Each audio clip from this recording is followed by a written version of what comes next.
International Airport is the main airport of Hong Kong region of China.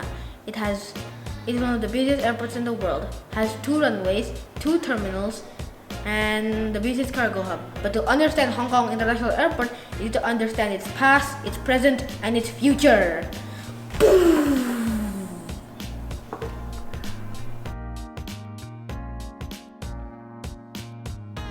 By the 1980s, the region of Hong Kong has become a leading powerhouse in Asia, right next to the countries of Singapore, Japan, and China. But it is in need of change, and change has come. For years, its amazing airport of Kai Tak International has served it for more than 40 years. Yes, 40 years. And it's pretty much the main airport of Hong Kong at this point. With its amazing approach to runway 13 needing a 180 degrees, Kai Tak Airport is one of the must-see destinations of the world. However, it is losing its grip as a leading powerhouse. It is inexpendable, and only has 1 runway. Plans were made to make a 2nd runway, but it was debunked, as in not used. So it was decided that they need to build a new airport, but where to put it? The airport was really hard to find, as unlike Singapore, which still had many parcels of land, Hong Kong wasn't actually land. It's just a bunch of islands scattered around. So they decided to build an airport out of the reclaimed land of the 2 islands, Chek Lap and Lau Kok, reclaimed land. But there was also the political issue.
In short, in the 1700s, the British punched China. What did they do? China gave Britain Hong Kong and promised to give Hong Kong back to China.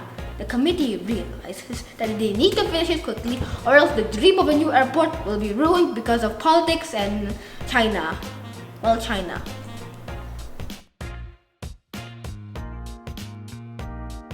Construction on the airport began in 1991 with land reclamation. And unlike Changi, which we discussed the last episode, where it's because it's in the beach side, it was a former RAS base, and it already has a runway. Chek Lap and Lau Kok were literally just 2 islands, Lau Kok being a smaller island and Chek Lap being a bigger one. So it was a race against the time to build an airport before the handover of Britain-controlled Hong Kong to China. For those of you who don't know, land reclamation is basically vacuuming dirt from the ocean or the sea or a river or something else and then spewing it in a specific location. Like that. Now, to support this newly constructed airport are bridges and railways. The bridge connecting these islands will be starting in a strong bridge just constructed in 6 years, while a new railroad will be constructed to as a fast way of transport to the airport. By 1996, the land has been reclaimed. Now is the time for construction on the terminal building. The terminal is going to be in a Y shape, like this. Yes, like this. And it will have around 50 air bridges and 20 remote stands. When it opened, it will be the largest terminal in the world.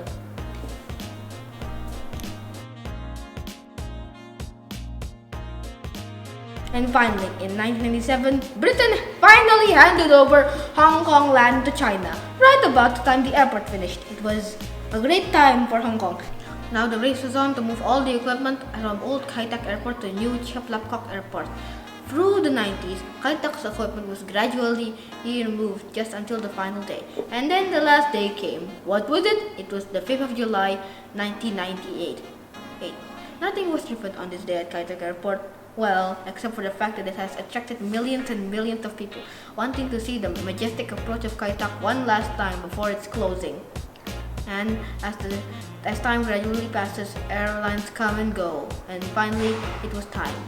On the last flight to land at runway 13 and make the approach was Dragonair flight KA841 from Chongqing Jiangbai International Airport. Then, in midnight of July 5th, Cathay Pacific flight CX251 performed the last international flight from good old Kai-Tak Airport to London Heathrow. Quite irony, you know, it's ironical. And then the very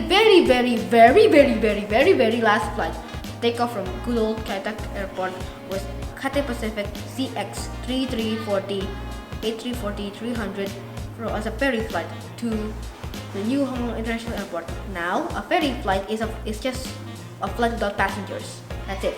Finally, on midnight of July 6, 1998, Kai-Tak Airport closed and was history forever.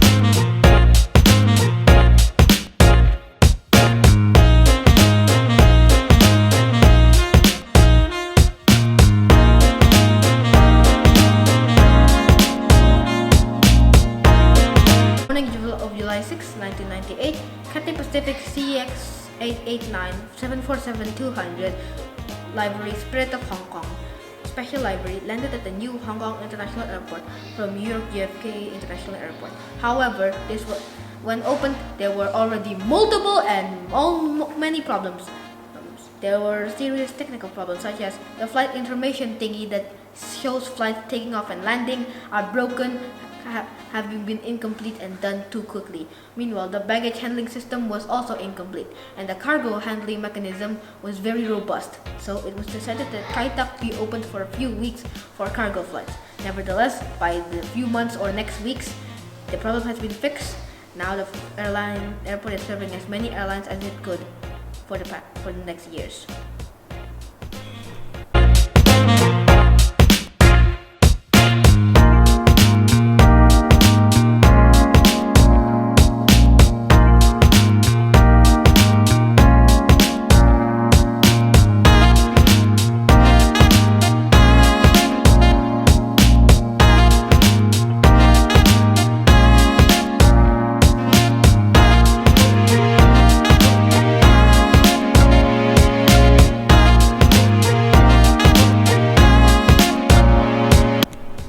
In the 2000s, it was decided to open a second terminal only for check-in counters and 2 satellite terminals.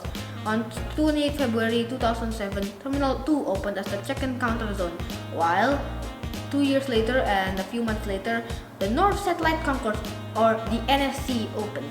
Finally, on 31st March 2016, the MSC, or the Mid-Satellite Concourse, opened as an extension of Terminal 1.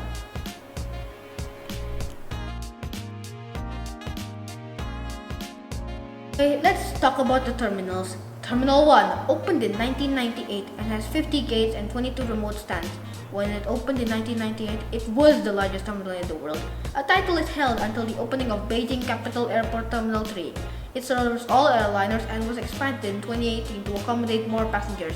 Airlines serving here are every airline that flies to Hong Kong, which includes Cathay Pacific, China Airlines, Hong Kong Airlines, United Airlines, Garuda Indonesia, Air Aeroflot, Singapore Airlines, Air New Zealand, All Nippon Airlines, Japan Airlines, Malaysia Airlines, and many others.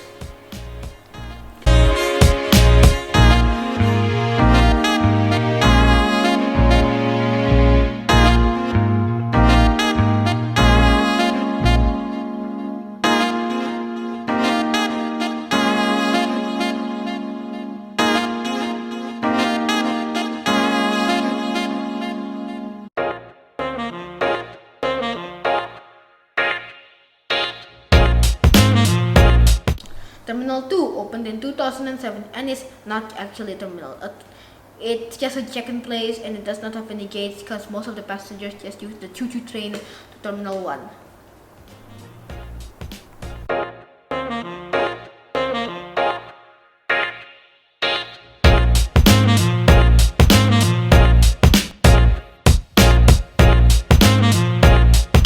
The North Satellite Concourse opened in 2009 and has around 10 area bridges and no remote stands. The concourse was constructed to help decongest Terminal 1. It has 10 aero bridges and is used for narrow-body flights. How do the passengers transfer from Terminal 1 to the North Satellite Concourse? There is a bus leaving and entering Terminal 1 to North Satellite Concourse every 4 minutes at Hong Kong Airport.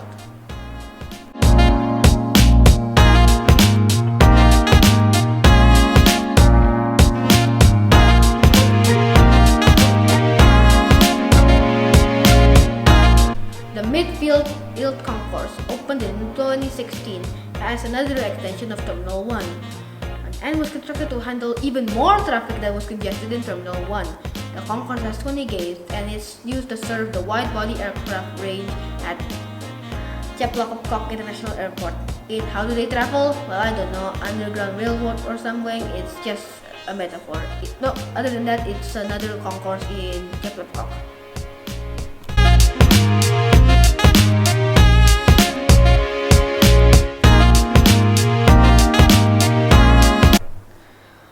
International Airport serves 71 million passengers in 2019 and is the most acclaimed as the world's busiest cargo traffic, serving 4 million tons of freight last year.